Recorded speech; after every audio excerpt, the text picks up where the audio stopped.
Tales from the Mythos. Welcome back, investigators. Tonight, you will bear witness to 4 tales, the most ever contained within a single volume. 4 women, each drawn by fate or folly into the vast, inhuman horror of the mythos. Each step they take leads them deeper into madness, where the mind is but a flickering candle before an eternal starless void. First is the hollow, where a grieving woman, drowning in despair, hears the voices of her lost family calling from deep within a hollow in the woods. Can she reach them, or is the only thing waiting below something far worse? Second is the second sun, where a scientist at Miskatonic University makes a terrifying discovery. There is a second sun in the sky, but this is no celestial body. It is watching, and it is hungry. Third is Brimstone, set in the old Eldritch American West, where a desperate woman searches for her lost daughter beyond the edge of the known world, drawn toward a hidden metropolis no map dares mark. Last is the Moor, a city frozen in time, its people locked in waking dreams, as something ancient stirs beneath them. The barrier around this place is absolute. Once inside, escape is only an illusion. For those who dare to revisit their favorite nightmares, timestamps are provided below. But be warned, some horrors grow stronger the more you dwell upon them. These stories are not simply to be read, but survived. If you find yourself lingering on the threshold of revelation, subscribe. Leave your thoughts in the comments below, lest your silence be mistaken for absence. And if something in the dark stayed with you long after the words had ended, do the only thing that may stave off the inevitable. Give this video a like. But know this, the things that watch from the dark are always listening.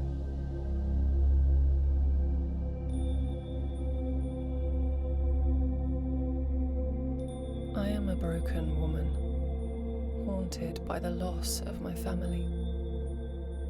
They perished in a house fire, leaving me alone with my sorrow and pain.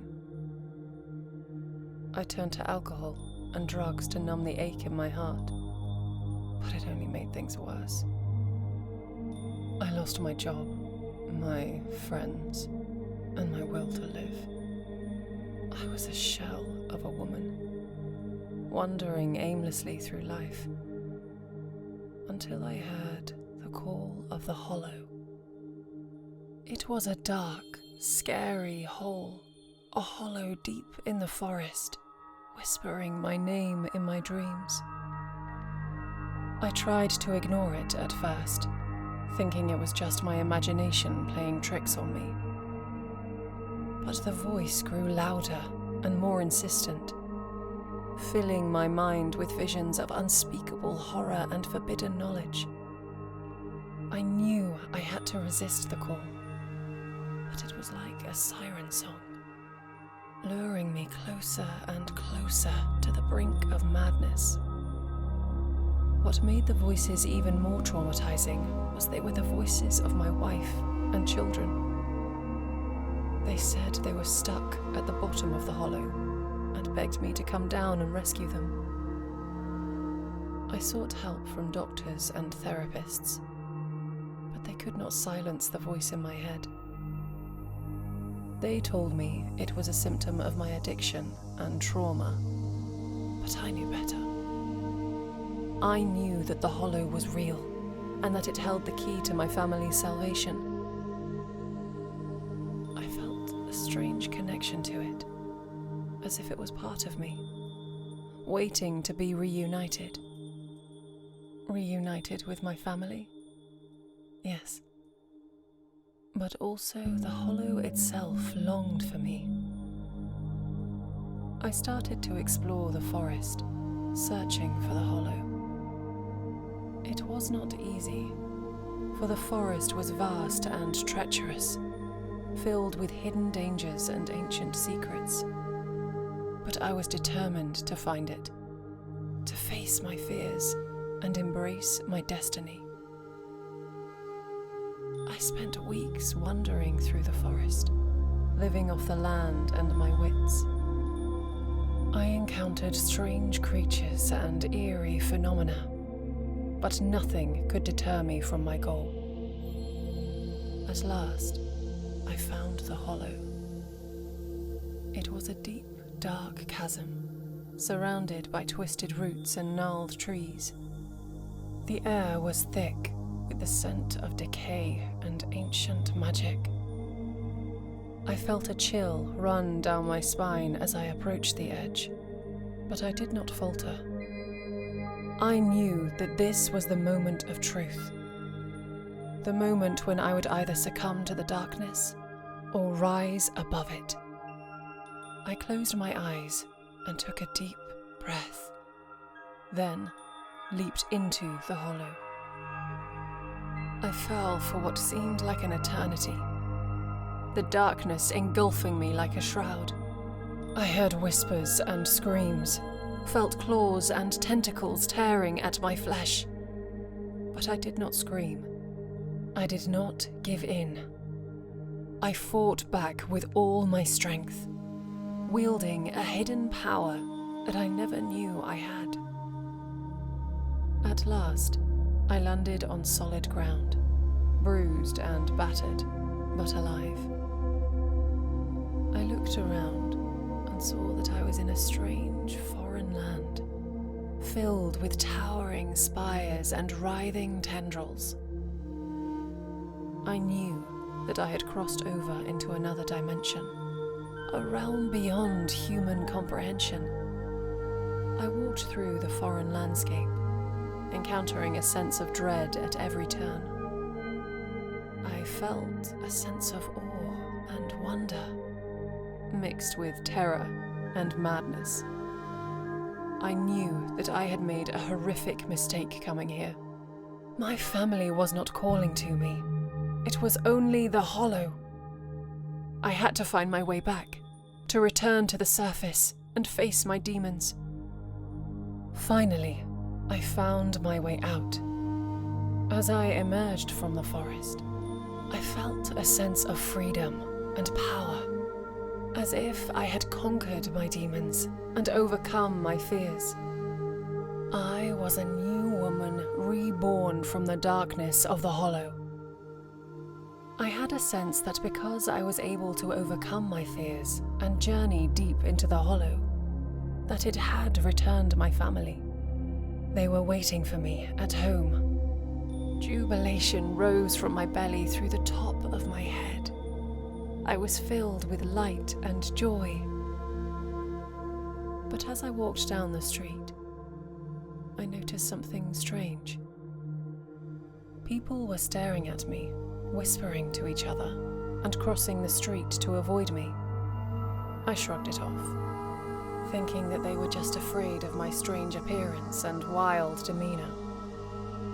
As I got closer to my home, I saw that something was terribly wrong. The house was empty, the windows were broken, and the doors were wide open.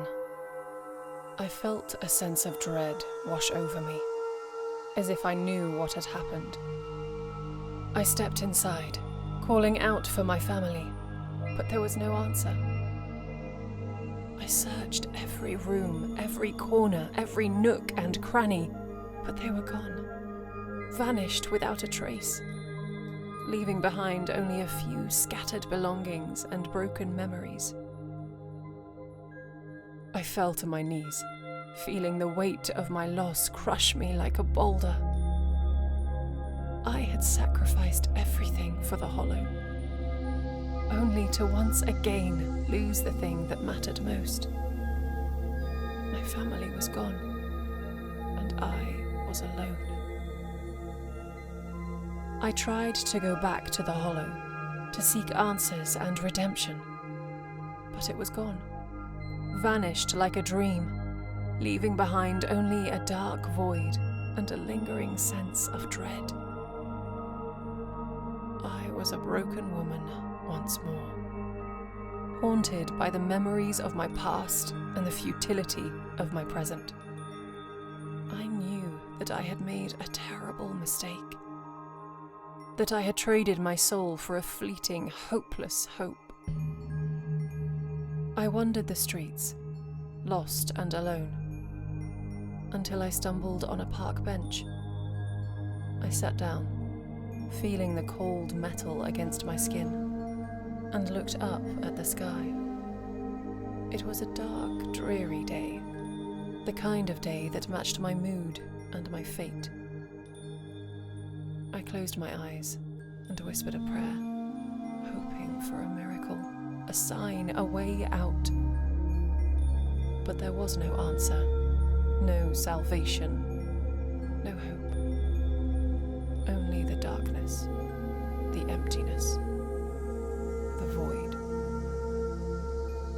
I opened my eyes and saw a figure standing in front of me. It was a man.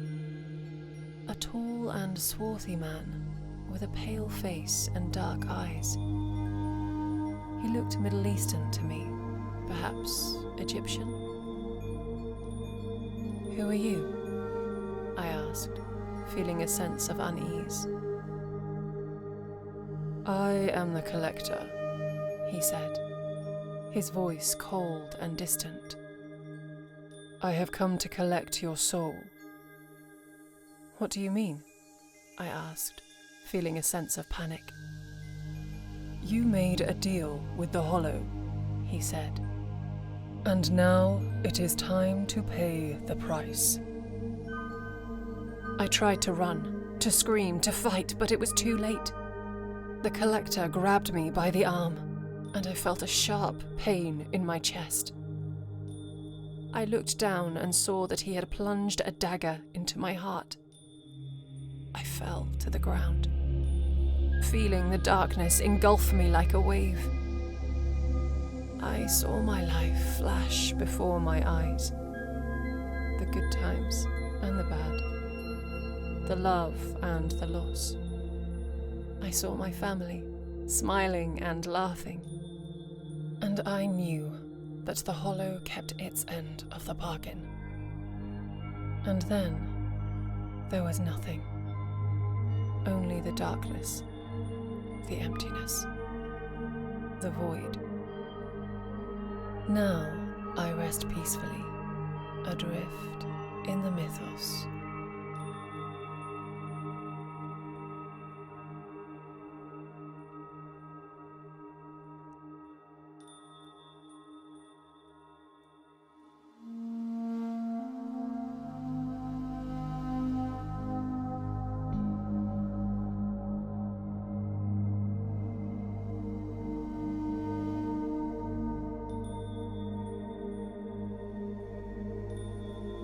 The second son. 1. The discovery. I almost didn't see it. That thought haunts me more than anything else now. How close I came to missing it entirely. How easily I could have turned my telescope a fraction of a degree in another direction, flipped the pages of my notes without a second glance, gone to bed believing the sky was still as it had always been. But I didn't. I saw it. And now I cannot unsee it. The observatory was quiet, save for the steady ticking of the clock on the far wall. It was late, well past 3 in the morning, the kind of hour when exhaustion numbs the mind and the body moves on routine alone. I was cold, wrapped in my thickest coat, my fingers stiff with the lingering winter chill that seeped through the ancient walls of Miskatonic's observatory. I had spent the last few hours scanning the sky as I always did, methodical, patient, searching for the expected. For years, I had looked upward and seen only certainty. The stars, my oldest companions, never wavered. They drifted in their eternal dance, predictable, unwavering. Until tonight, I adjusted the telescope, absently marking my observations in my notebook, when something caught my eye. A light. At first, I thought it was nothing. A mistake. A glare in the lens. A trick of fatigue. I had been staring at charts and numbers for too long, my brain surely playing tricks on me. But as I refined the focus, my breath caught in my throat. It was not a mistake. A second sun. Number that wasn't quite right. It wasn't a sun. It didn't flicker, didn't burn with the heat of a star. It was fixed, unmoving, as if it had been carved into the sky itself. And yet, my instruments confirmed what my eyes refused to believe. It was real. A feeling of wrongness settled in my stomach. The stars have always been my refuge. Their permanence had been my comfort. The one unshakable truth in a chaotic world. But now, the sky had betrayed me. I pulled away from the telescope, my hands trembling.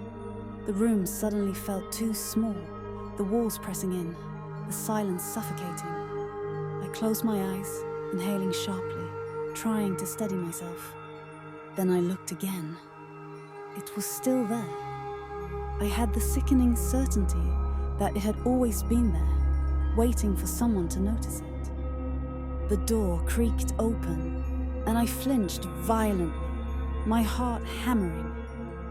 "You're working late again," came the familiar voice of Albert Albright. I turned too quickly, nearly knocking my notebook to the floor. "You have to see this." Albert, ever skeptical, gave me a bemused look as he stepped inside, shaking frost from his overcoat. He smelled of old books and pipe smoke, a comfortingly familiar scent that did nothing to ease my growing unease. He leaned over the telescope, adjusting the focus slightly. I watched his face as he peered through the lens, saw the amusement drain from his features. Seconds passed. When he finally pulled back, his face was pale. "That's not a star," he murmured. "No," I whispered. His eyes met mine, something unspoken passing between us, a terrible sinking understanding. He licked his lips. "What is it?" I swallowed, my mouth dry. "I don't know." But deep inside, I had the first sickening inkling of the truth. And I knew we were already too late. The vanishing sky. The world took notice faster than I expected. By morning, the newspapers screamed the impossible truth. A second sun appears in the sky. At first, there was only awe. People stood in the streets, heads tilted back, gazing in wonder, as if they were witnessing the dawn of a new age. Scientists debated wildly, theories thrown around like dice. Some claimed it was a rogue planet reflecting light. Others insisted it was a previously undiscovered supernova. But I knew better. I should have known from the moment I first saw it.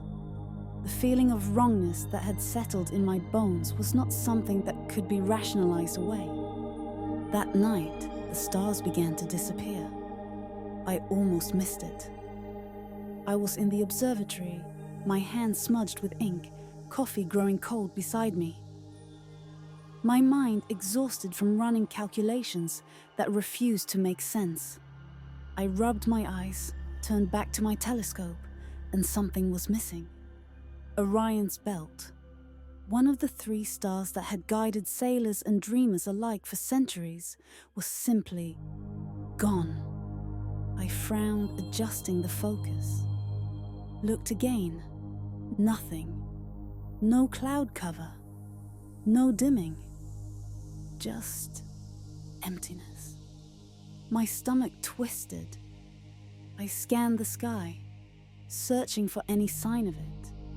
Then I noticed Cassiopeia. Or rather, I noticed where Cassiopeia should have been.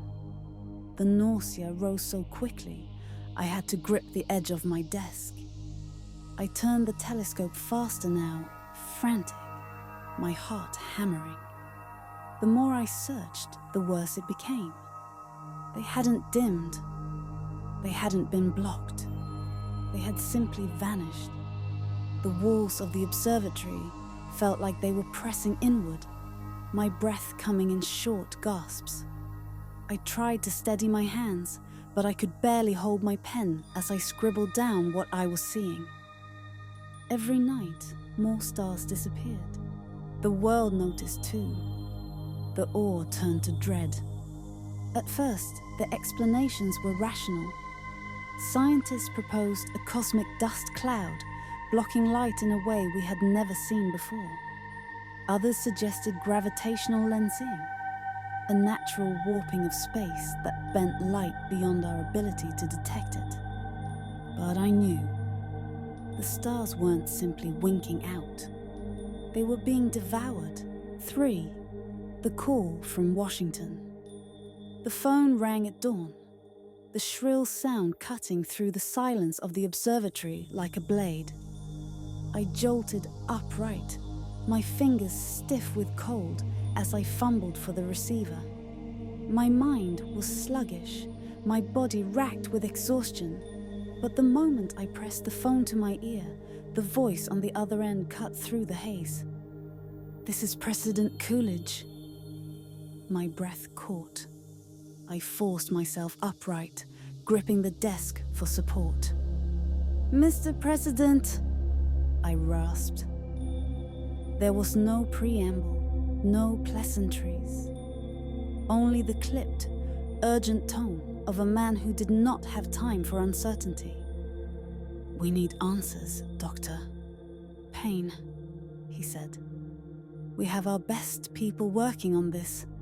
Top physicists, military strategists, astronomers.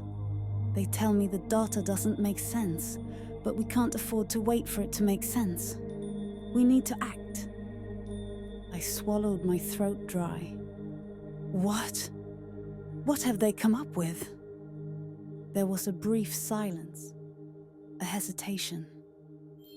Then, the president exhaled slowly. "They believe we can push the Earth back into its proper orbit." A cold dread settled in my stomach.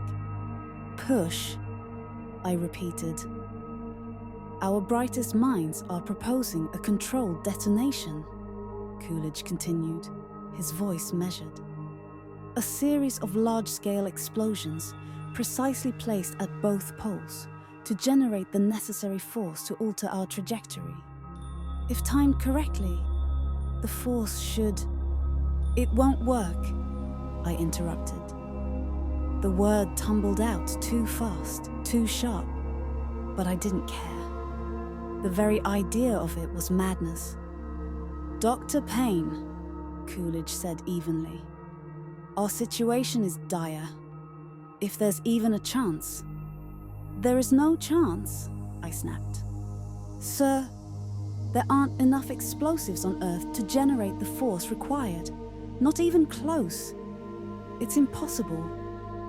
I paused, gripping the receiver so tightly my fingers ached.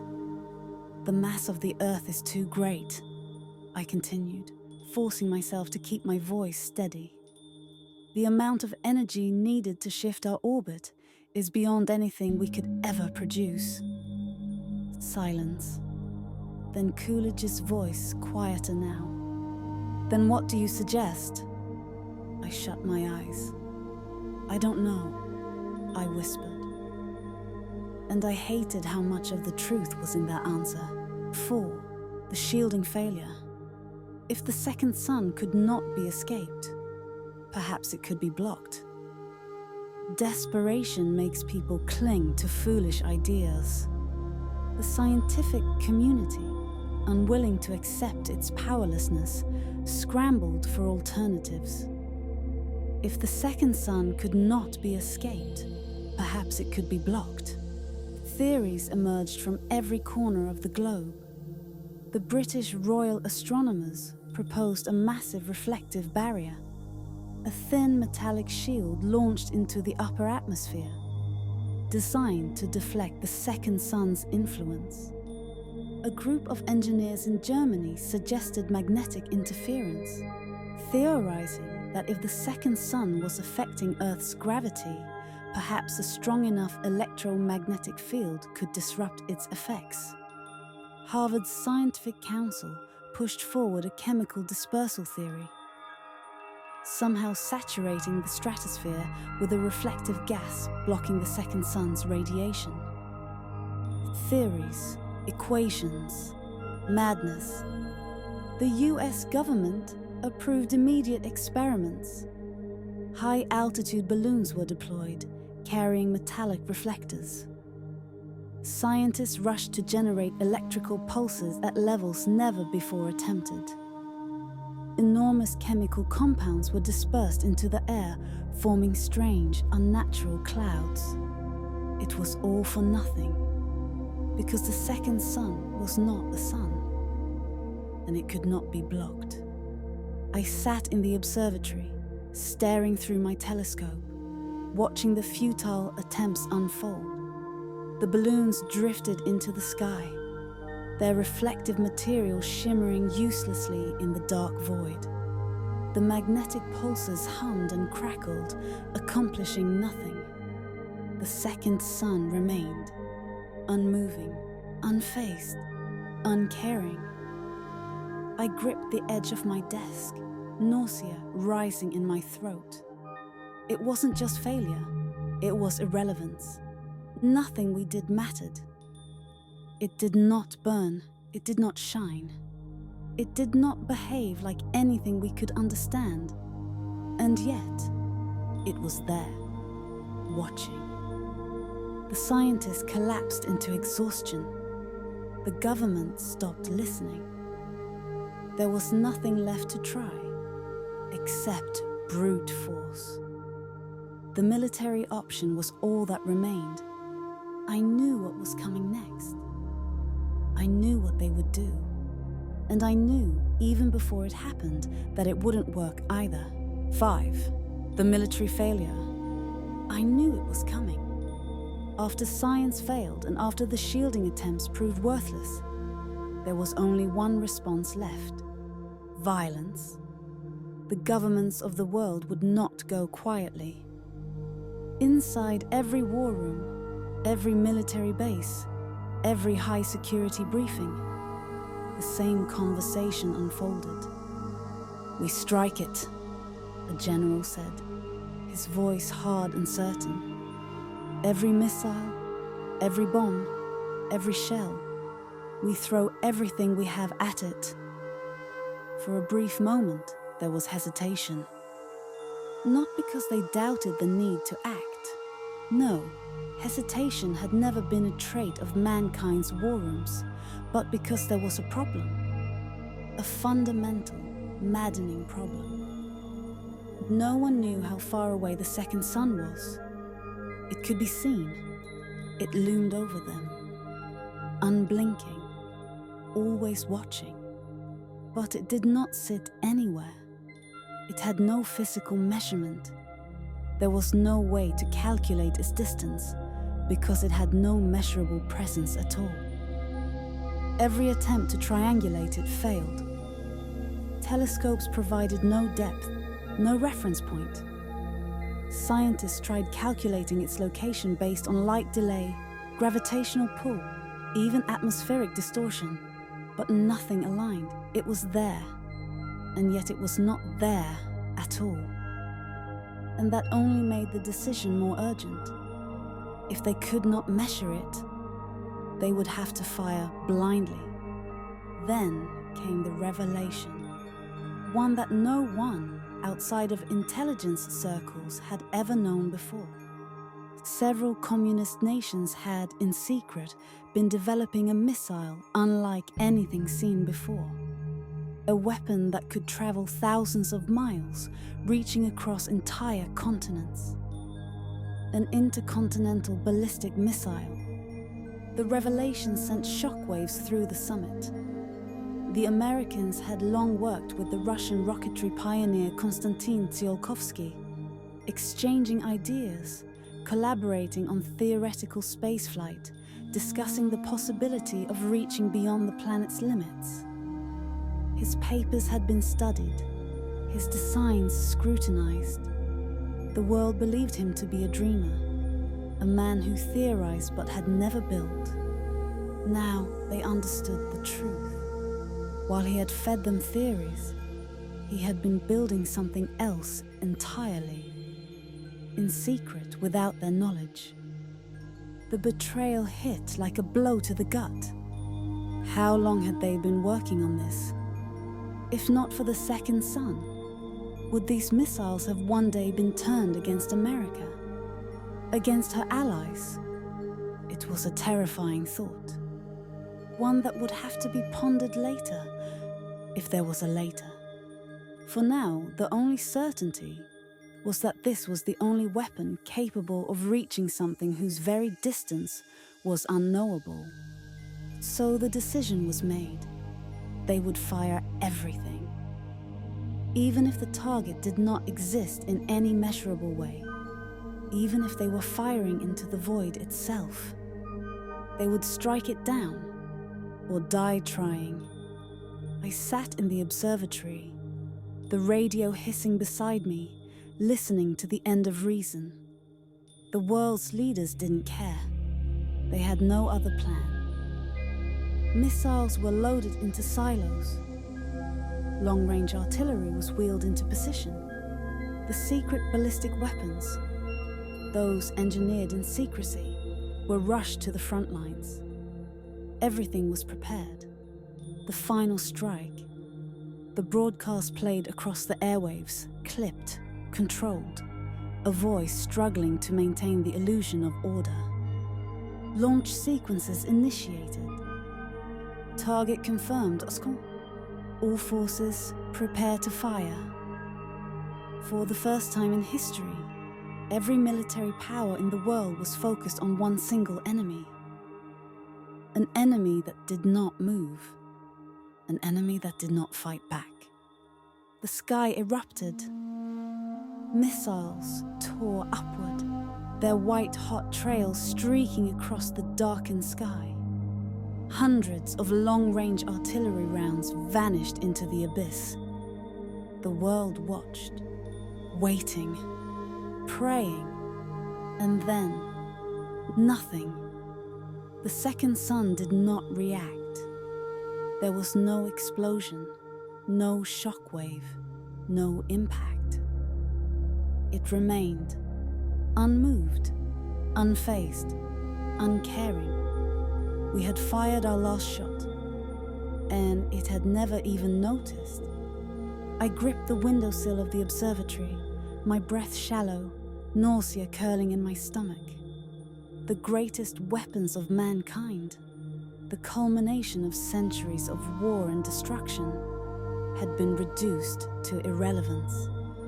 There was nothing to fight, nothing to destroy, nothing to win.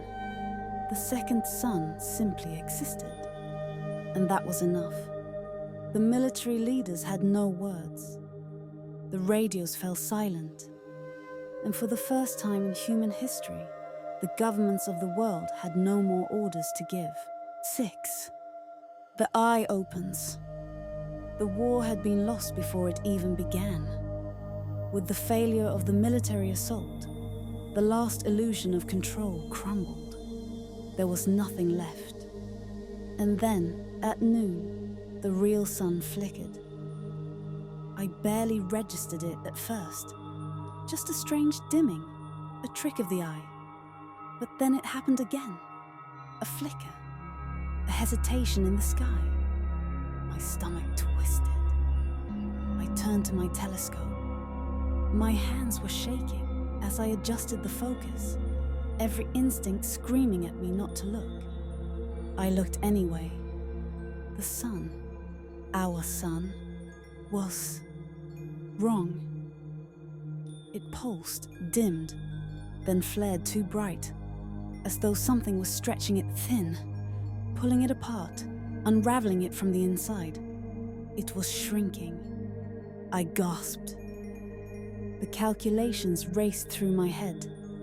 Impossible. All impossible. But the truth was right there, burning itself into my mind. The second sun was eating the first. It happened too fast for the world to react. One moment, the sky was lit with golden light. The next dash, total darkness. Not the darkness of night. Not the darkness of shadow. Something else. Something absolute. Because the second sun did not burn. It did not provide warmth, nor light, nor life. It was a star in name only. An alien presence that offered nothing but its dead, unblinking gaze. And now it was the only thing left in the sky. The streets erupted in screams. People ran, fled, desperate to escape the impossible. But there was nowhere to go. It was the sun itself that had vanished. The world had been cast into an endless black. Then the cold came. A monstrous, creeping frost slithered across the land. A cold that did not belong to Earth. A hungry cold, but not instant death. Not yet. Earth's atmosphere still held a lingering memory of heat, a final gift from the now vanished sun. It was sub-zero, cold enough to steal breath, to bite into skin, to make the blood run sluggish, but it was not instantaneous extinction. Not yet. But the warmth was bleeding out. The world had only moments, minutes perhaps, before that final ember died. Before the cold became absolute, the oceans convulsed. Waves froze mid-motion, vast expanses of water turning to jagged ice within moments. Fires burst to life across the cities, not to fight, but to surrender, to let themselves be consumed before the cold could claim them first. And above it all, the second sun remained. A sun that was not a sun. A light that did not illuminate. An eye that did nothing but watch. I stumbled back from the telescope, barely able to breathe. My breath curled in the freezing air like smoke. My body trembled, not from the cold, but from the truth clawing its way into my mind. For the first time, I understood. It was not a star. It was an eye, and it was open. 7, the final night. The last fires had died. The last radio signals had faded into static. Civilization was ending without ceremony. I sat in the observatory, wrapped in every layer I could find, but there was no escaping it. The cold was inside me now. It lived in my bones. Albert sat across from me, bundled in blankets, his breath curling like smoke. His lips had turned blue. His hands trembled when he lifted his flask, but there was nothing left inside. He exhaled, slow and unsteady. "When I was a boy," he muttered, "my mother told me that when people die, they become stars." I didn't answer because the stars were gone, and the dead had been swallowed too. I tried to move, but my body protested. The frost had settled into my joints, turning every motion into a dull, aching struggle. I glanced at the telescope. Frost had coated the lenses, rendering it useless. Not that there was anything left to see. I thought of my mother. I thought of the way she used to stroke my hair when I was a child, humming softly as she rocked me to sleep. A sound that had once meant safety. A sound I would never hear again. There was a part of me that wanted to weep. The tears would freeze before they ever reached my cheeks. I rose to my feet, slowly, every movement stiff. My breath curling in the freezing air. Albert didn't stop me. He didn't say anything at all. I stepped outside. The air was so still. Nothing moved. The sky stretched out above me, endless and black. No stars, no moon, nothing except it. The lost sun, the eye, watching, waiting. I opened my mouth, and my voice barely came out. Why? The word drifted into the void, fragile, meaningless. There was no answer. There had never been an answer, and there never would be. Epilogue, cosmic horror. The world bent inward. The sky fractured, splintering like a pane of glass, revealing the abyss beyond. The air vanished, the ground tore apart, and all that had ever been collapsed into nothingness. Time shuddered, unraveling at the seams, the past and future bleeding into a single, meaningless moment. There were no screams, no light, no silence, only the infinite, devouring void. Then Azathoth woke up, and everything ceased to exist.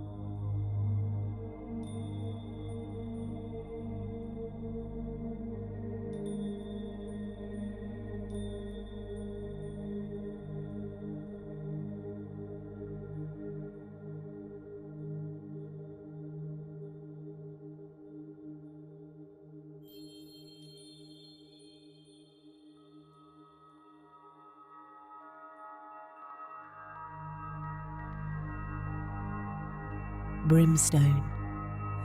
Chapter 1. Brimstone.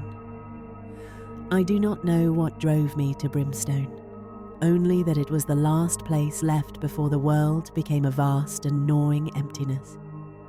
The town stood at the edge of the blasted wastes, where the land curled and split like the cracked hide of some great, long-dead thing. It was a place untouched by the march of time, where the sun hung too close, bleaching the bones of buildings that leaned into each other, as if whispering dreadful secrets. Even the air tasted of dust and old decay, as though the earth itself had begun to rot. I can't recall how I got to Brimstone, but there was something I did know, something that burned in the hollow of my chest, like an ember that would not die. Somewhere beyond the heat-rippled horizon, in the endless sprawl of desert, my daughter was waiting for me, alone, scared, trapped in that place where the world blurred and folded, where the streets breathed and shadows stretched too long. I had lost her once, but I would not lose her again. I needed to find help, someone who would listen, someone who would believe. I needed to get back to her. I arrived at dusk, when the sky bled a colour that had no name.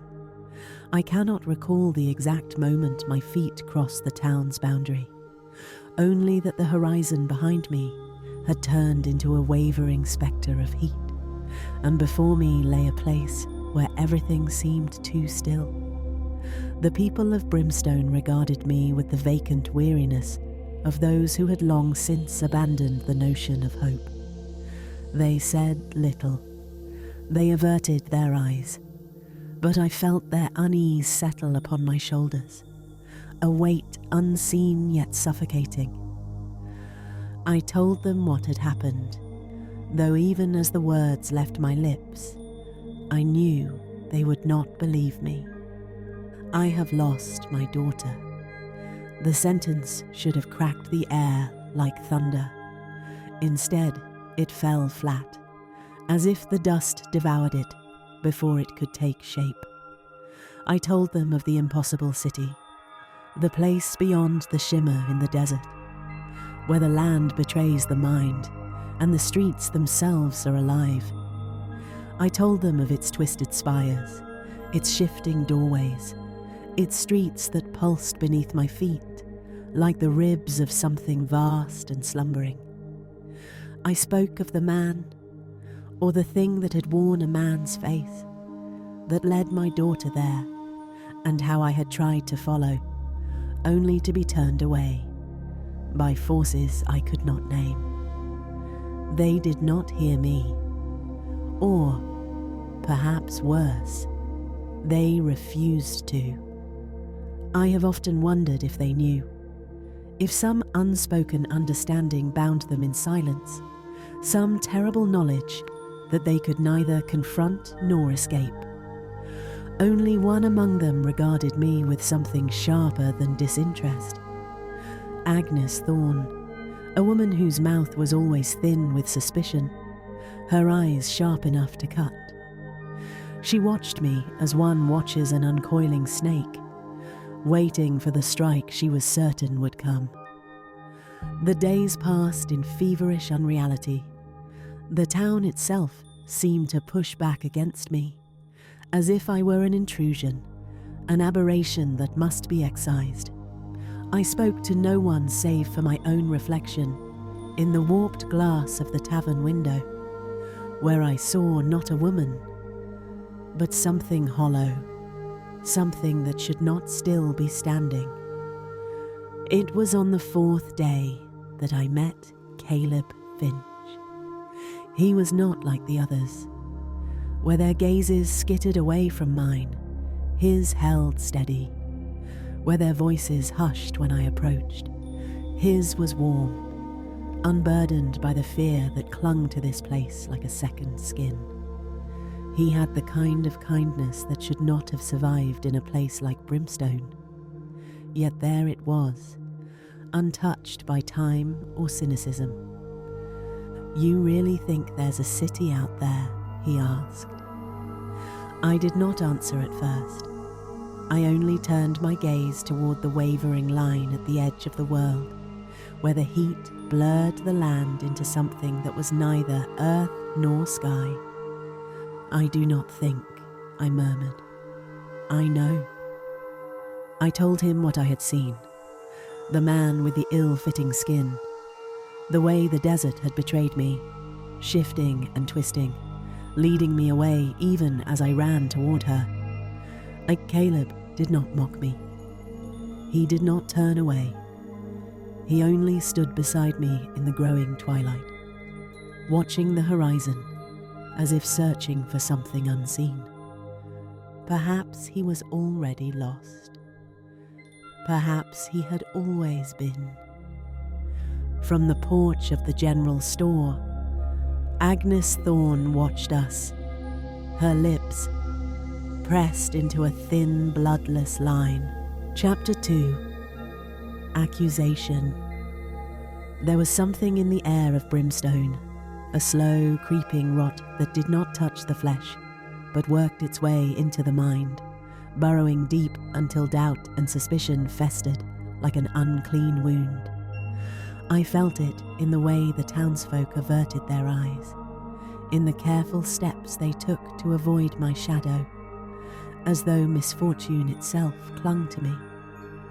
They did not speak their thoughts aloud, but their silence was heavy with judgment. I knew what they believed. It started with Agnes Thorne, the ever-watchful, the ever-suspicious, whose eyes followed me, as though she expected my shape to shift into something monstrous when no one was looking. She whispered to those who would listen, planting her words like seeds in damp soil, letting them take root in the minds of those already inclined to fear what they did not understand. I did not need to hear the accusations to know them. They were the same everywhere. She killed her child. The sheriff, Legrasse, they called him, was slow to act, but even men of reason can be swayed by the relentless tide of doubt. When he came to me, I could see in his weathered face that he had already decided what he would find. It is the way of men who wear badges in places like Brimstone. They do not seek the truth, only the easiest story to believe. "Where's your daughter now?" he asked, his voice measured, his gaze sharp. The question struck like a rusted nail driven deep into my spine.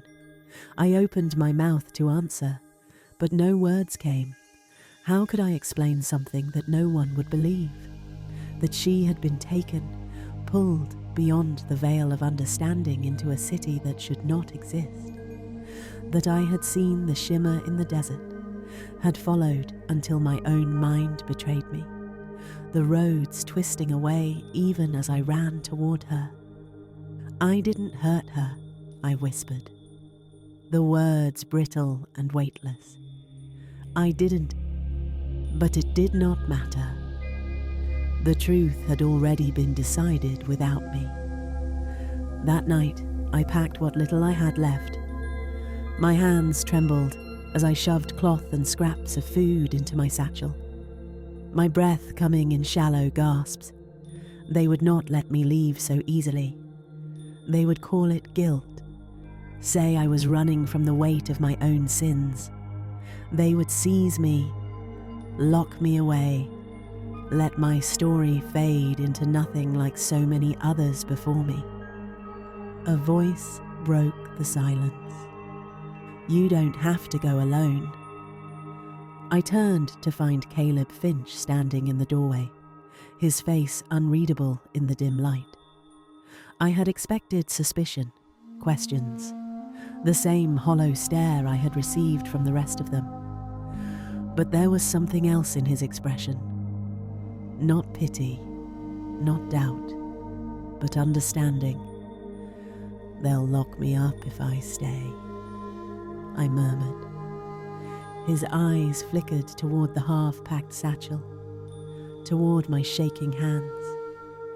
He exhaled, slow and deliberate.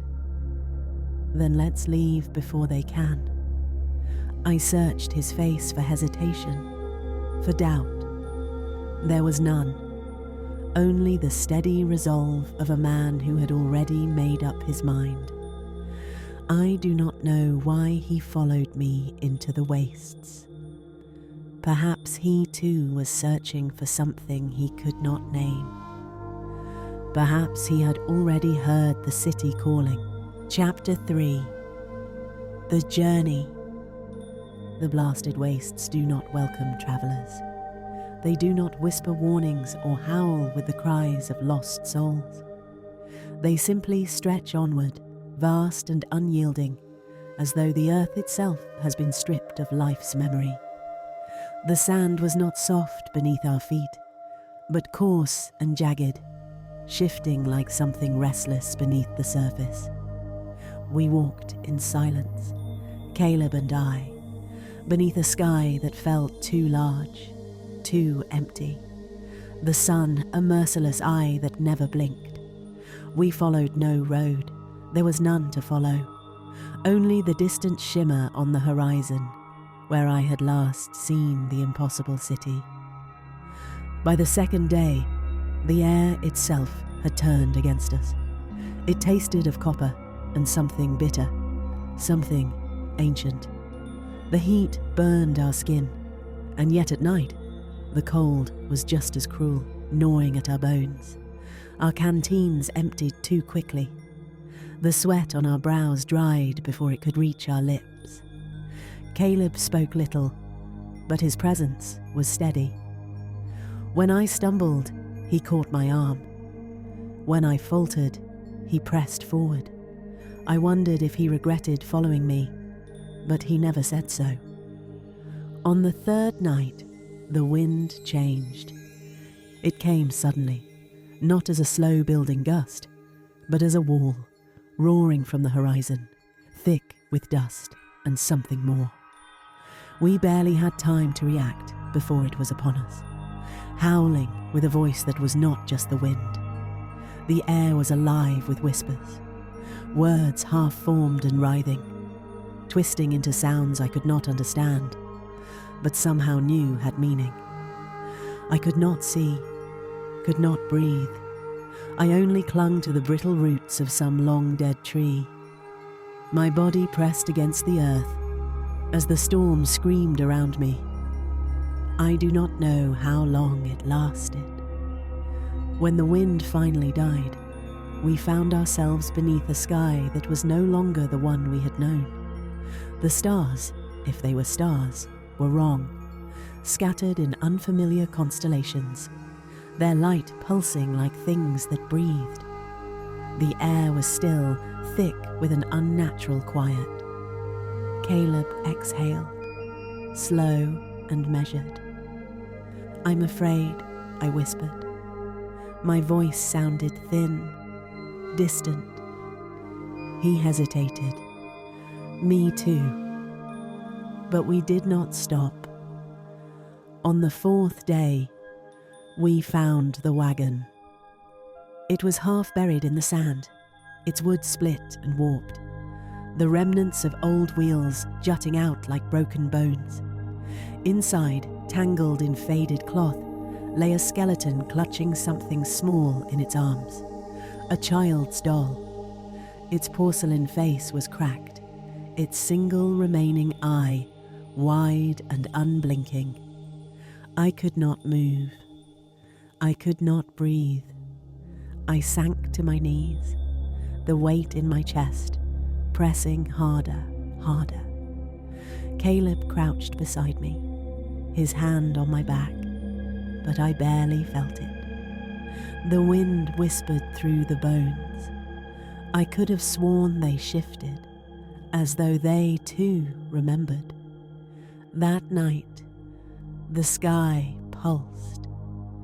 Shapes moved at the edges of my vision, things that were not clouds but swam through the heavens, like things that belonged to the spaces between. Neither of us slept. By dawn, the shimmer on the horizon had changed. It was no longer a mirage of heat, but something else, something waiting. I had not realized until that moment that the city had been watching us all along. Chapter 4, The City. At dusk on the 5th day, we saw it. The shimmer on the horizon solidified into something vast, something real. There was no clear point where the blasted wastes ended and the impossible city began. It was as though the desert had simply yielded to it, the landscape bending to accommodate something that had always been there, just beyond human perception. Its spires did not reach toward the sky like towers of men, but coiled like living things, twisting in defiance of logic. The angles hurt to look at, not because they were sharp, but because they should not have existed. The streets seemed to pulse, not with movement, but with breath, exhaling a faint warmth that I felt against my skin, though the air was deathly still. I did not know if we had arrived, or if we had only fallen into something that had been waiting for us. Beside me, Caleb exhaled a shuddering breath. He said nothing, but I saw it in his eyes, a gleam of something unbidden, awe mingled with the deep, sorrowful longing of a man who had come home to a place he had never known. His lips parted slightly, as though to speak, but no words came. There was nothing to say. We entered the city. Figures drifted through the streets, tall, thin, their faces hidden behind smooth porcelain masks, their bodies wrapped in robes that seemed too fluid, too weightless. Their movements were deliberate, almost too graceful, as though their joints bent in ways unseen beneath the fabric. One of them approached us. "Welcome," it said. Its voice was pleasant, soothing. The mask did not move. "You've come far." My throat was dry. "We're looking for someone," I managed. "My daughter." The figure tilted its head slightly, a slow, precise motion. "The mayor will help you," it said. "He knows many things." We were led deeper into the city, the streets shifting beneath our feet, their shapes subtly altering when we were not looking. Windows appeared where there had been none. Doorways stretched taller, narrower, only to return to normal as soon as we turned toward them. The city's people spoke warmly of their mayor, but not in a way that felt rehearsed or forced. They spoke with reverence, with certainty, as though they had all been saved by him in some way. We stopped at a small restaurant tucked between two curving spires. The food placed before us was unlike anything I had ever tasted. Rich, delicate, bursting with flavours that were almost overwhelming. At a nearby table, a man leaned toward us, his porcelain mask slightly cracked at the chin. "I came here lost," he said. His voice was smooth, slow. Didn't know who I was anymore. But the mayor helped me find my true self, changed my life. Later, we were given new clothing, fine garments that fit perfectly, though we had never been measured. A woman handed them to us with a serene smile.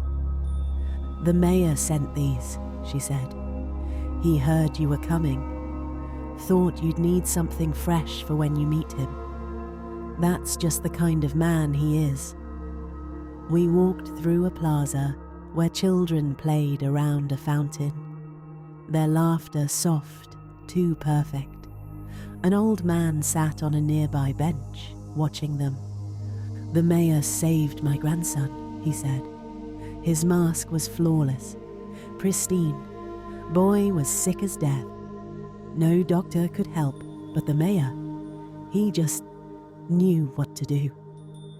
With every story, the weight of our fear lessened. The city did not feel ominous. It felt right. The mayor would help us. We knew it now. Chapter 5. The mayor. The hall where we met the mayor was vast and empty. The walls slick with something that was not quite moisture, as if the stone itself had been sweating.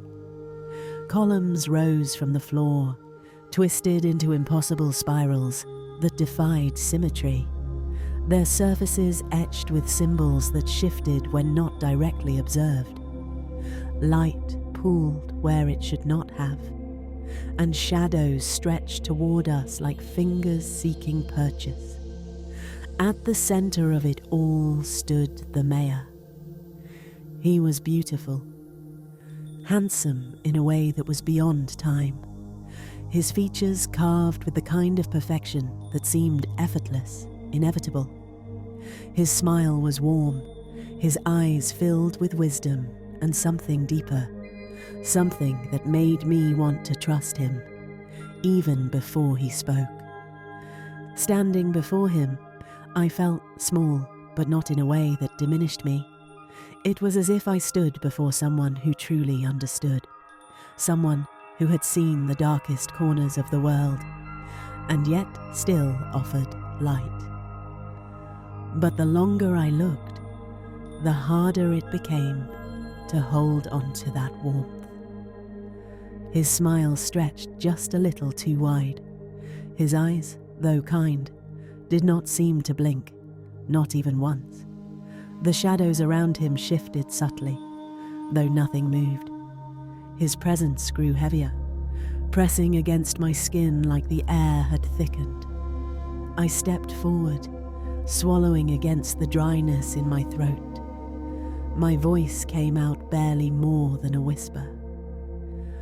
"I've lost my daughter," I said. "I saw a man take her. His face was wrong, like it didn't fit his skin. I followed them as far as I could, but the closer I got to this city, the more it slipped away from me, like the roads folded in on themselves. Can you help me find her?" The mayor tilted his head slightly. "Are you certain you had one?" The question stopped my breath. I felt it before I understood it.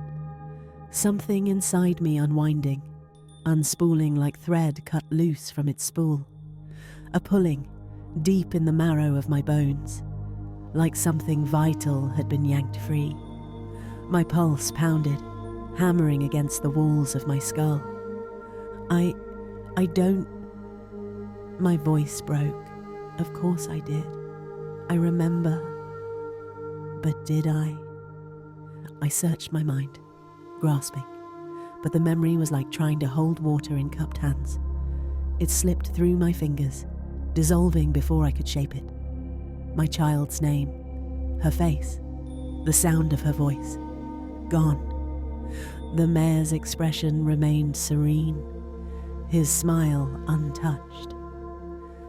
"You must always believe she is real," he murmured. "That is what makes you effective." A ripple passed through the air, though nothing moved. The mayor made a slow, lazy gesture. A mirror slid forth, its surface rippling like water disturbed by something beneath. "Look," he said.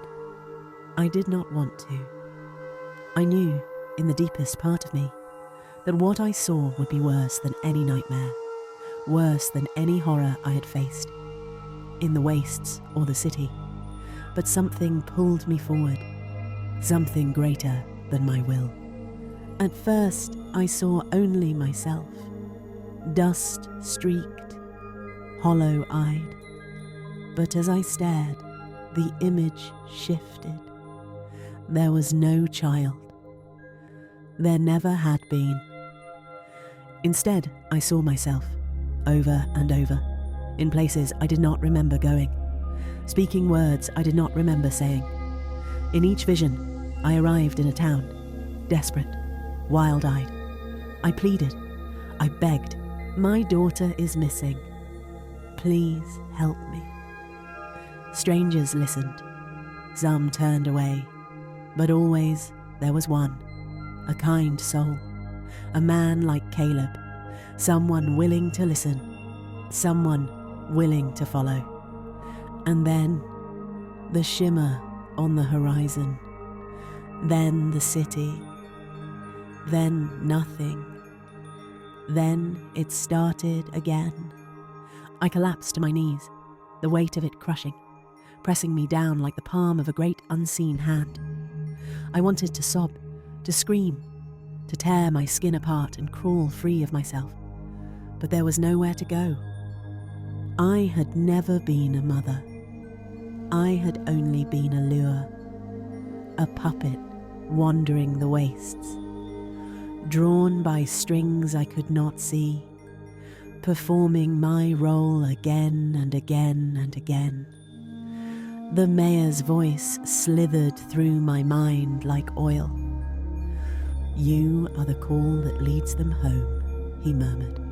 "You walk the world, seeking aid, weeping with borrowed grief, and in their kindness they follow, and they are welcomed." I tried to move, but I couldn't. I tried to scream, but my throat was sealed shut. "You bring them," he continued, "and now the cycle must begin again." He raised a hand, and I felt it. The fracture, the cleaving of my mind, the knowledge of what I had seen, what I had become, ripped away like flesh from bone. I could feel it leaving me, slipping from my mind like sand through an hourglass. In its place, something else coiled, creeping, settling deep. The grief, the terror, the desperate longing for a child that never was. He smiled. "This is your gift," he whispered. "This is your purpose." The shadows rushed in, swallowing everything. And then, heat. A dry, suffocating warmth pressed against my skin, the heavy weight of the desert sun beating down on me. My breath came slow and steady. The air smelled of dust and sagebrush, of earth baked too long beneath the sky. I blinked against the brightness, a shudder rolling through me. The horror was gone. God had led me here. I had been wandering for so long, but now, at last, I saw salvation. A town on the horizon, small but real, its rooftops catching the last light of day. There were people there, people who would help me. I staggered forward, my legs heavy, aching. I needed to find someone. I needed to tell them.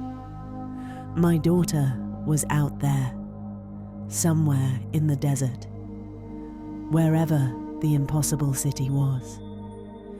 She was scared. She was waiting for me. I just needed help.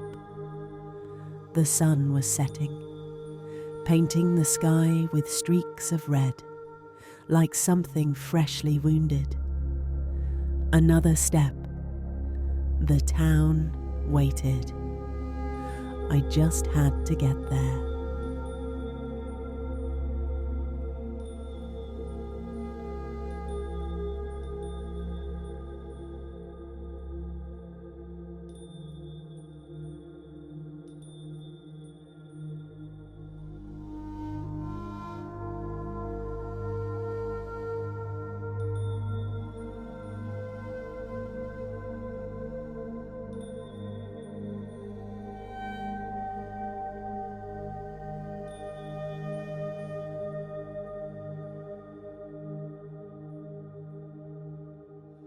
The Moor.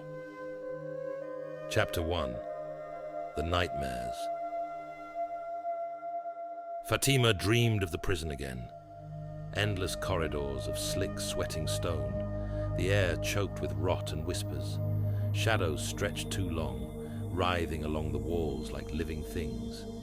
Somewhere in the dark, a man's voice called her name, low, distant, thick with desperation. She ran toward it, feet pounding against damp stone. The voice grew closer, closer. The hallways twisted, the ground tilted beneath her. She stumbled, fell, and something stepped behind her. The moment before she turned, she woke. She gasped, sucking in air as if she'd been drowning. Her body slick with sweat, sheets tangled like restraints. The whisper echoed in her skull, that voice calling her name. She knew that voice. Somehow, it was her father. She pressed shaking hands against her temples. It wasn't possible. She had been told, from the time she was young, that her father had died in the war. And yet, the voice kept calling. The dreams had come for weeks, but tonight had been different, clearer, louder. And this time, for the first time, she knew where he was. The Moor, a place in the impossible city. She didn't know how she knew it, but the moment the name surfaced in her mind, it felt like a wound reopening. Fatima didn't hesitate. She got dressed, shoved her journal and a pistol into her satchel, and left to find Albert. Albert was reading by candlelight when she burst into his study at Miskatonic University. He blinked at her over his glasses, his thick brows furrowing. Fatima. She shut the door. I know where my father is. Albert set his book down slowly. Fatima, your father is dead. She shook her head. I thought so too, but he's not. He's trapped in a place called the Moor. At the name, Albert sat up straighter. The dim glow of the candle flickered, deepening the shadows across the shelves. The Moor, he echoed. You saw it? In my dreams, she said, rubbing at her arms. But it wasn't just a dream. I felt it. Something is keeping him there. Albert pushed aside his book, already reaching for a battered notebook from his desk. The Moor is part of the impossible city, he muttered. a place that isn't supposed to exist. If your father is there, then he's in deeper trouble than I can imagine." Fatima shivered. "You know how to get there?" Albert hesitated, tapping a finger against his temple. "Not exactly, but I know someone who's been there." She narrowed her eyes. "Jack." Albert nodded. "Jack's been to the impossible city. If anyone can help us find the Moor, it's him." They found Jack drinking alone at a dive bar near the docks, a loaded revolver sitting beside his empty glass. He didn't flinch when Fatima and Albert slid into the booth across from him. "Well," Jack muttered, tipping his chair back, "this ought to be bad." Albert leaned in. "You've been to the impossible city." Jack snorted, rubbing at the scar on his jaw. "You say that like it's a good thing." Fatima steeled herself. "I need to go there." Jack raised an eyebrow. "I can already tell this is the worst idea you've ever had." Albert ignored him. "Can you help us find the Moor?" Jack's chair tipped forward sharply. The smirk faded from his face. "Now why in God's name would you want to go there?" Fatima met his stare. "Because my father is there." For a long moment, no one spoke. Jack exhaled through his nose, picking up his revolver and spinning it slowly across his palm. "The Moor isn't just a neighborhood," he said finally. "It's a trap. Once you're in, you don't come back out." Fatima's stomach tightened, but she forced her voice to stay level.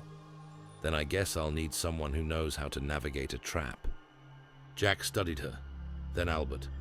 Then he sighed and waved the bartender over. "I'm gonna need another drink for this." Albert wasn't done gathering help.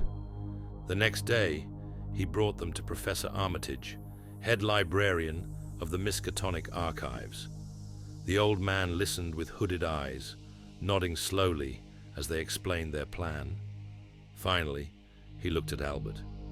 "You'll need more than Jack if you're serious about this." Albert folded his arms. "Who do you suggest?" "Someone who knows how to navigate places that shouldn't exist," Armitage said, glancing at Fatima. "You'll take Randolph Carter." Carter, the dreamer, the traveler, the man who had walked beyond reality and come back speaking in whispers. "And muscle," Armitage added. His gaze flicked to Jack. "You've met Bruno, haven't you?" Jack let out a low groan. "Bruno. Look, he's good in a fight, I won't deny that. But he's got a temper. Having him with us might be as much a liability as an advantage." Armitage nodded.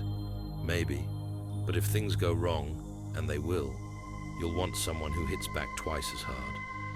Albert exhaled. "Fine, Carter and Bruno. That's our team." Fatima nodded. Her father's voice still echoed in her mind. She didn't care how dangerous the Moor was. She was going in, and she would drag him out of whatever nightmare had swallowed him whole. Chapter 2. The Descent. The impossible city loomed ahead. Twisted, silent, wrong. Jack stood at the edge, arms crossed. Still time to turn back. No one answered. The Moor waited. It wasn't just a city, it was a trap. Buildings leaned at unnatural angles. The air was thick, like breath before a whisper. Lights burned cold. But the city itself wasn't the problem. Getting in was. They found the barrier soon after. A wall of absolute darkness, stretching endlessly. No doors, no seams. Not real, but unbreakable. Albert reached forward. His fingers vanished before touching it. Jack exhaled. "So, ideas?" Carter tilted his head, listening. "The cats of Ulthar once spoke of this place." Bruno scowled. "The what?" "They said there is no way through the Moor." Fatima's breath hitched. "Then how do we get in?" Carter turned to her. "We go underneath." The tunnels stank of wet earth and decay. Carter led them, fingers trailing the sweating stone. The deeper they went, the thicker the air became, humid, cloying, alive. Fatima's boot crunched something brittle. She looked down. Bones. Jack clicked his tongue. Yeah, not a great sign. Albert touched the wall. It pulsed. Fatima swallowed hard. This isn't a way in. Her voice was barely a whisper. This is a grave. A sound. Wet. Slithering. Jack stiffened. Run! The Shoggoths erupted from the stone. A wave of black flesh, shifting eyes and mouths, surging forward. Jack fired. The bullets vanished into its mass. More eyes blinked open where the wounds had been. Bruno swung his knife. It sank deep, then disappeared. Albert hurled iron-laced water. The Shoggoth screeched, flesh sizzling. Jack reloaded, cursing. Right, so we just need an ocean of that. Fatima flung open her tome. The pages shifted, words forming as if whispered by unseen mouths. She spoke. The air cracked. A burst of searing light tore through the creature. It shrieked, its form spasming, splintering. And for a moment, they saw inside it. 1,000 lost faces. Fatima faltered. The light dimmed. Jack grabbed her. Keep going. She clenched her fists, steadied her voice, and unleashed another burst. The Shoggoth shrieked and recoiled, vanishing into the dark. For now. They ran. Bruno staggered, bleeding. Albert clutched his side. Carter's breath was thin, ragged. Then they saw it. An archway of black stone. Slick, smooth, carved with symbols that burned to look at. Beyond it, the city stretched endlessly. The streets were full. Fatima gasped. The people stood motionless, frozen mid-step, mid-laughter, mid-gesture. A man held out a coin that would never be taken. A child reached for a mother who would never move again. Jack swore. What the hell? Carter's face darkened. They don't know. Fatima's stomach turned. What? They're dreaming. In their minds, they're still living. But their bodies... Carter gestured at the still figures. Something is keeping them like this. Albert's voice was hoarse. So what's doing the keeping? Carter exhaled. We'll find out soon enough. The Maw had taken them in. Now, it was watching. Chapter 3. The Stillborn. They moved through the Maw in silence. The frozen people lined the streets, mannequins of a world long abandoned. Their faces were eerily serene, caught in an endless performance of a life they no longer lived. Jack passed a man leaning over a newspaper stand, a bill folded between his stiff fingers. His eyes were open, unblinking. The newspaper's ink had long faded, yet the man's posture never changed, as if he was still reading. Bruno nudged a woman holding a basket of rotten apples. She didn't react. Fatima shuddered. They're alive. Albert swallowed hard. They shouldn't be.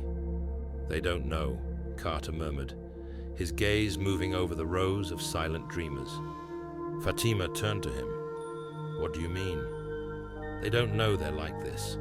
Carter exhaled, eyes distant.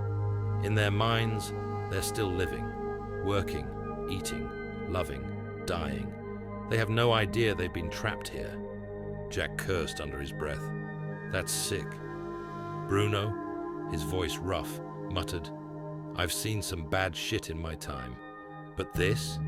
He shook his head. This is something else. This is hell. Fatima's hands clenched at her sides. Somewhere in this nightmare, her father was waiting. The air grew heavier as they pressed forward. Something unseen watched them. And then, movement. The crowd shifted. At first, it was almost imperceptible. A man at a street corner leaned forward a fraction of an inch. A woman in a tattered dress tilted her chin slightly upward. Jack saw it first. Guys? Then they all moved. Every single frozen body. Not all at once, but in sections. like an invisible force was pulling them in slow, measured intervals. Fatima's breath hitched. They're lining up. She was right. The people were being guided, their stiff bodies shuffling in perfect dreamlike synchronization, lining up for something. Jack's jaw tightened. Where are they going? Carter's face was pale. Wherever this place tells them to. They followed the line, weaving through rows of blank-eyed citizens who continued their slow, mechanical march. Then they saw it, the dying place. Fatima knew it instantly. It was a vast, open structure, its entrance gaping like the jaws of something ancient and starved. The frozen citizens moved toward it in clusters, their expressions unchanged. Fatima's stomach turned. Bruno exhaled through gritted teeth. This ain't right. Jack's grip tightened around his revolver. You sure about this? Fatima swallowed. I saw it. In my nightmares. I know he's in there. Albert hesitated. His eyes flicked to Carter. What do you think? Carter's face was grim. I think we should avoid that place at all costs. Bruno scoffed. Yeah? Well, tell that to her old man. He pointed toward the entrance. Because it looks like if we're getting him out, we're going in.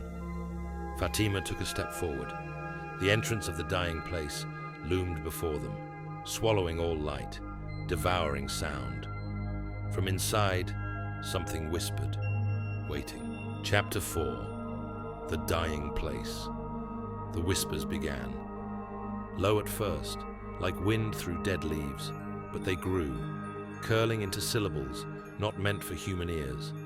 The frozen people continued their slow procession, heads lolling as if sleepwalking. Jack's grip tightened on his revolver. I hate this. You should, Carter murmured. Places like this don't let you leave unchanged.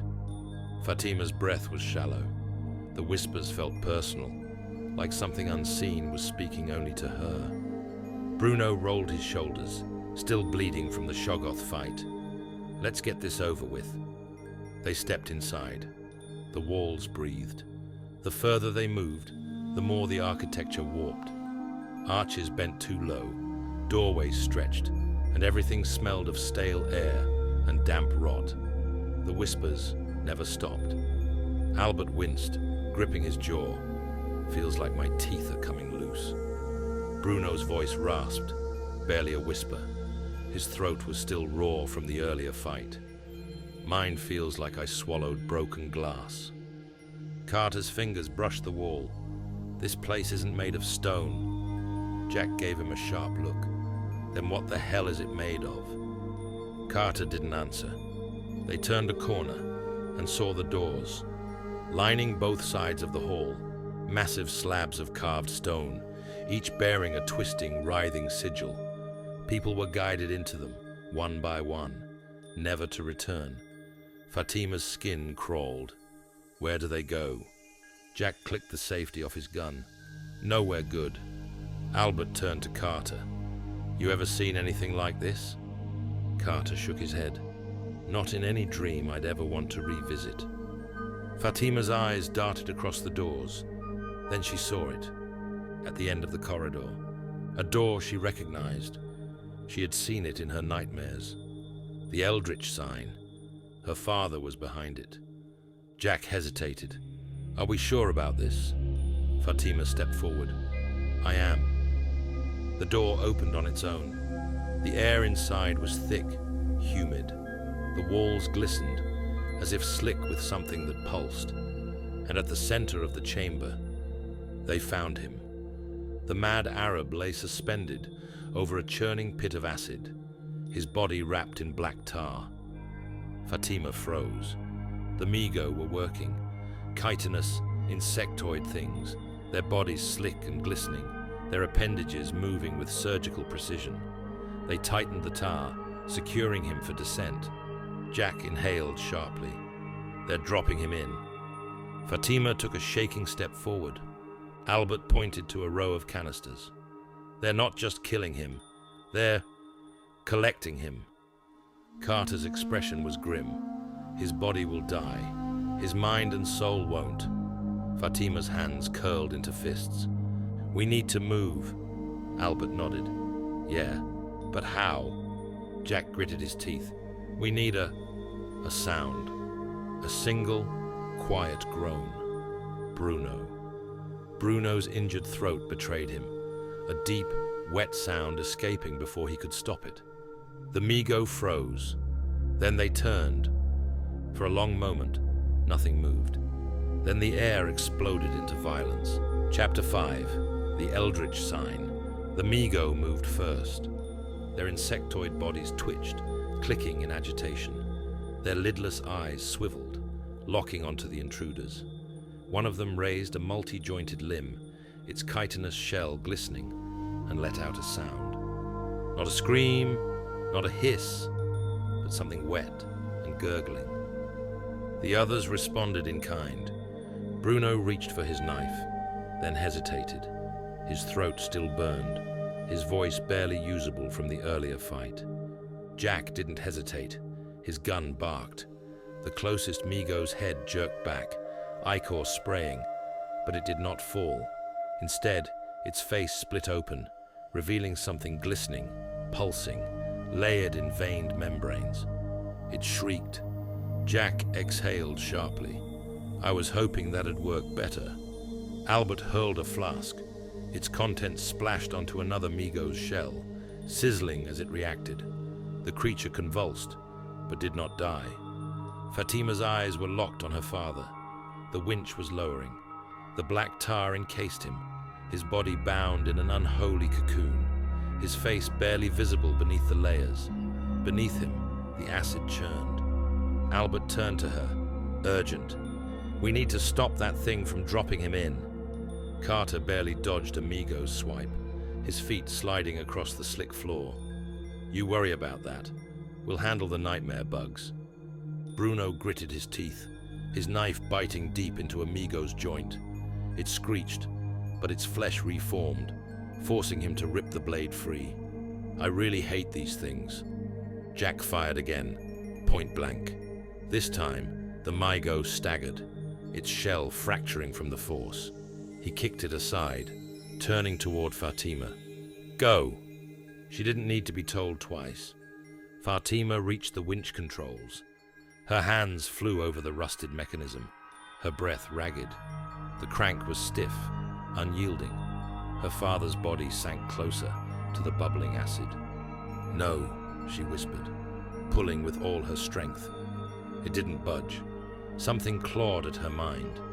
A whisper, thick and curling. Not from the Mi-Go, not from the moor itself, but something deeper. It spoke through the Necronomicon. Fatima snapped her head toward the book. It lay untouched across the Mi-Go's work table, its leather binding warped with age, its ink shifting unnaturally. She hesitated. Jack's voice snapped her back. Fatima! She turned, just in time to see a Mi-Go lunge. Jack tackled it mid-air. They hit the ground hard, the creature's limbs flailing. Jack grunted as claws raked his shoulder, leaving fresh wounds. His gun was gone. Bruno's knife flashed. He struck from behind, slicing through the thing's exoskeleton. The Mi-Go twisted unnaturally, limbs curling inward before collapsing. Jack shoved it off, gasping. This isn't working. Albert glanced toward the row of canisters. They're not just killing him, they're collecting him. Carter's expression was grim. His body will die. His mind and soul won't. Bruno spat blood onto the ground. Figures. Fatima gripped the crank and pulled. The winch stopped lowering. Her father wasn't sinking anymore, but they weren't done yet. The last Mi-Go hissed. It lunged for Fatima. Albert moved first. He grabbed the nearest canister, smashing it against the Mi-Go's side. The metal cracked, leaking something thick and luminous. The creature convulsed. Jack pulled his second revolver, aiming with shaking hands. Carter whispered something in a language no one understood. Bruno lunged. His blade struck deep. The Mi-Go shrieked. And then Finally, it stopped moving. Jack stumbled backward, panting. Well, that was horrible. Albert wiped blood from his forehead. We need to go. Now! Fatima yanked the crank, this time in reverse. The winch lifted, pulling her father's cocooned body back up. The mad Arab was alive. His eyes opened. But Fatima couldn't shake the feeling that something had changed. Jack exhaled. All right, we did what we came for. Fatima hesitated, her heart pounding. Then Carter's voice broke through the haze. Not yet, he whispered. And something in the air shifted. Chapter 6. The Necronomicon. The moor was waking. The streets shuddered, veins splitting open beneath the stone, releasing a stench of rot and decay. The very air throbbed, as if something ancient and unseen had begun to stir beneath the surface. Fatima felt it in her bones. The city itself was alive, and it knew they were trying to leave. They ran. Jack led the way, revolver clutched tight, eyes darting over the shifting streets. How the hell do we get out? Albert stumbled, catching himself against a wall that pulsed at his touch. He recoiled. This place is shifting. It doesn't want us to leave. Bruno's voice was hoarse, barely above a growl. I don't care what it wants. We're getting out. Carter stopped abruptly. We're not alone. The others froze. Ahead, at the center of the street, a figure stood waiting. Tall, composed, impossibly still. Joseph Kerwin. The air around him shimmered, distorting like heat over a corpse-littered battlefield. His lips curled in amusement, his hands folded behind his back. He looked at them as if they were insects. Fatima's grip on her father tightened. Something was wrong. Kerwin's voice was smooth, unhurried. You've come so far. His gaze flicked over them, stopping on the mad Arab in Fatima's arms. And yet, you have learned so little. Jack raised his revolver. We're done listening to you. Kerwin laughed. It was soft, indulgent, like a man humoring a foolish child. Oh, but you have always been listening. He gestured to the city around them, to the trembling walls, to the sky that was not a sky. You have walked through my masterpiece. Every breath you have taken in the moor has been a kindness of my making. Bruno spat blood onto the street. You call this a kindness? Kerwin smiled. His teeth were wrong. Too many. Too sharp. Would you rather know the truth? The ground beneath them pulsed. The streets warped, forming grotesque, twisting patterns, symbols that burned into their eyes. The frozen people of the moor remained still, but now their expressions were wrong, almost smiling. Kerwin walked toward them, slow, deliberate. Do you know why no one leaves the moor? Jack cocked the hammer of his gun. Not interested. Kerwin ignored him, turning his gaze to Fatima. She felt the weight of it press into her mind. The Necronomicon, he murmured. Your father was its author, and I, its most devoted student. Fatima's stomach turned. Kerwin lifted a hand, and as he did, the mad Arab stirred. His limbs twitched, his body convulsing in her grasp. His words built this place, Kerwin continued, voice silk smooth. The walls, the boundaries, the creatures below. He wrote them into existence. And now, thanks to him, I rule here. Fatima's heart pounded. Jack's finger tightened on the trigger. Then maybe we should take your damn book away. Kerwin's lips parted in amusement. Would you like to try? He gestured, and suddenly, the Necronomicon was over there, resting on a stone altar that had not been there a moment before. The book breathed, its pages shifting, as if whispering secrets only the damned could hear. Jack grabbed the Necronomicon and hurled it toward the acidic water. Kerwin screamed. It was not a human sound. The air tore apart, the city shaking violently as the book plummeted toward destruction. Kerwin lunged after it, arms outstretched, desperate. For the first time, his composure cracked. Jack smirked, his breath ragged. Guess it ain't so eternal after all, huh? Kerwin's face contorted in fury, but it was already too late. The book hit the surface of the acid, hissing as it began to dissolve. Kerwin's body convulsed. The very air screamed, as though reality itself was unraveling at the seams. His form shuddered, flickering. His mouth opened in a silent howl.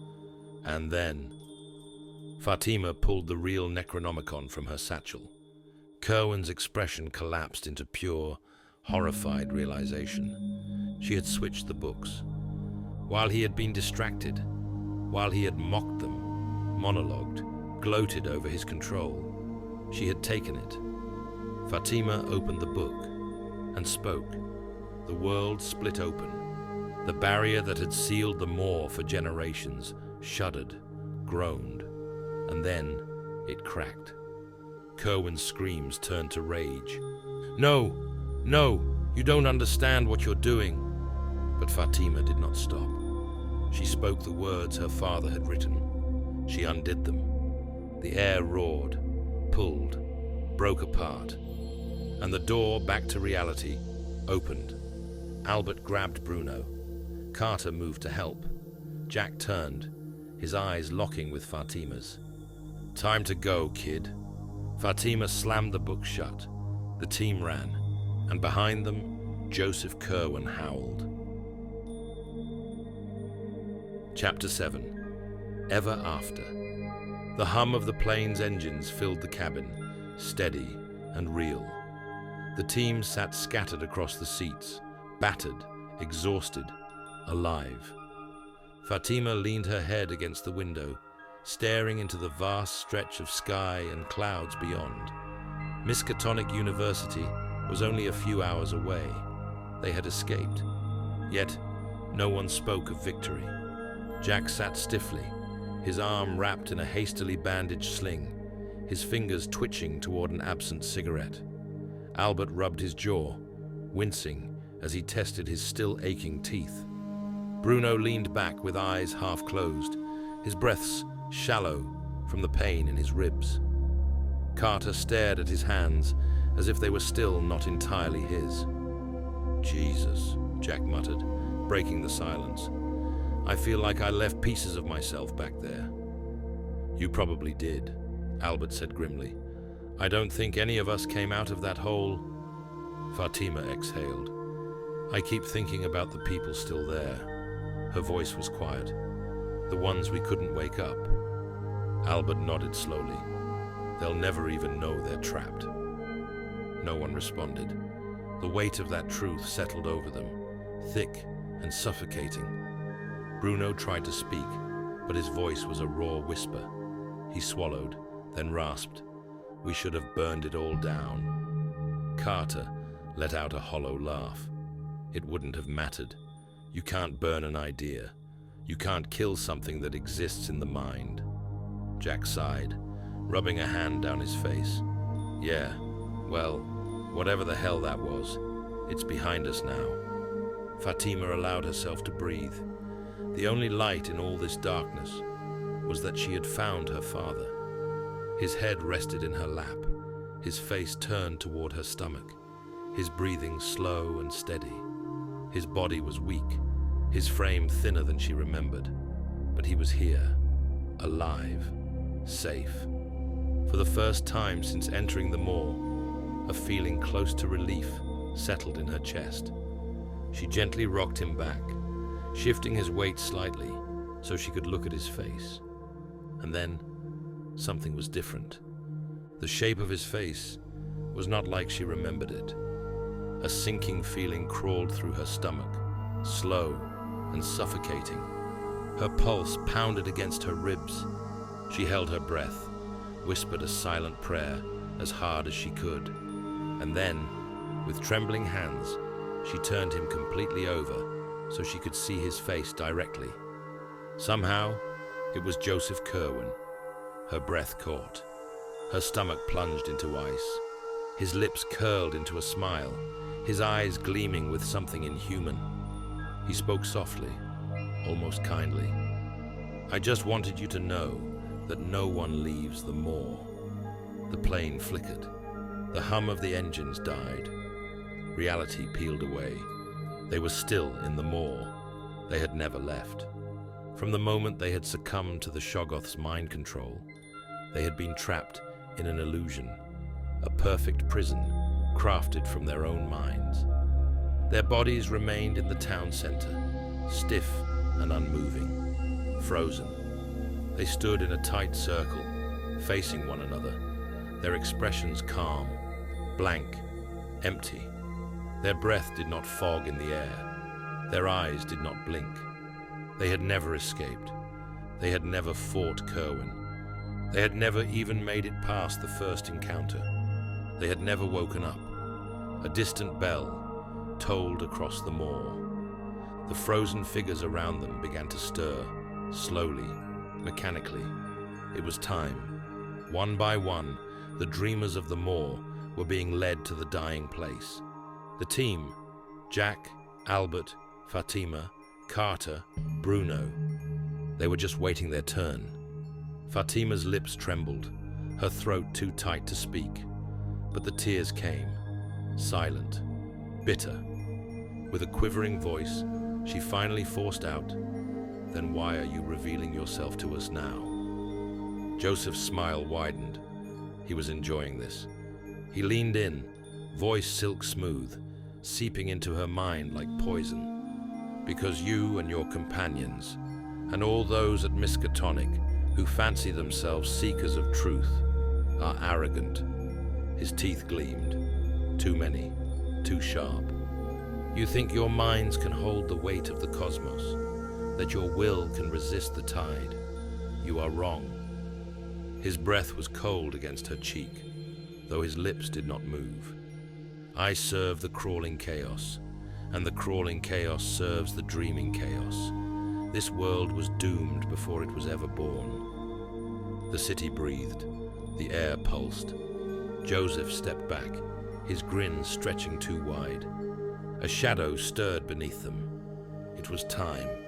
One by one, they would be led to the dying place, and then there would be nothing left of them but dreams. The end.